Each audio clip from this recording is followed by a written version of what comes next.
Kadosh Bokerot. There's actually we were speaking about Taanit, and when we were speaking about Taanit, it's actually brought down in the Gaon Mivilna. He has a letter called Alim Litrufa, and the Gaon says that something which is even more important than a Taanit, or stronger, more potent than a Taanit, is a person that watches his mouth. Says the Gaon Mivilna, he says, "Kol rega v'rega shadam choser piv zoche leor haganu shem alech u'briya yecholim nishaer." Every moment that a person will come and he will control his mouth, what happens is that he's going to be able to be zoche to a light, a spiritual light that not even a malach or even a or any creature will be able to understand. And therefore he comes and he says, with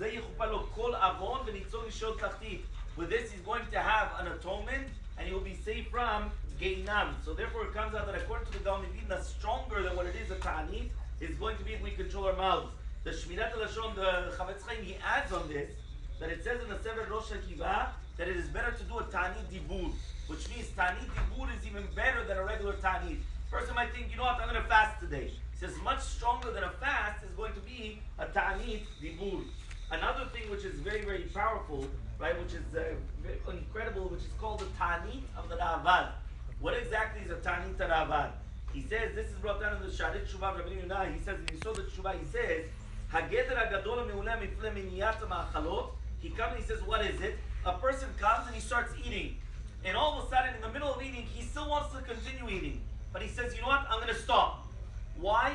Even though I want to, and I have this desire and pleasure to continue eating, I'm going to stop. Why? Because I want to control myself. In such a fashion, what he does is that that's enough considered bringing a korban. Which means that as if that he brought a korban in front of HaKadosh Baruch Hu. It's also brought down in the Bet Yosef. He brings it down in the Magid Nesharim.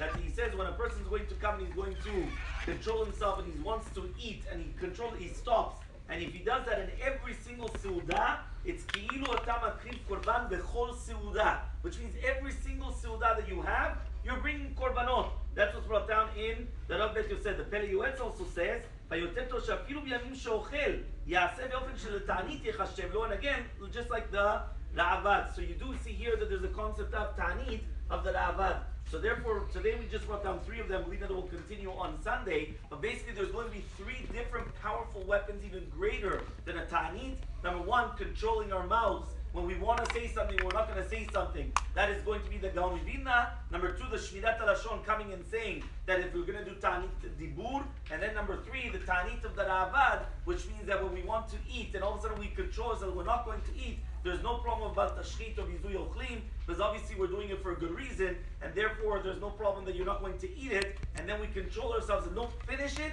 That in itself is going to be a korban every single time.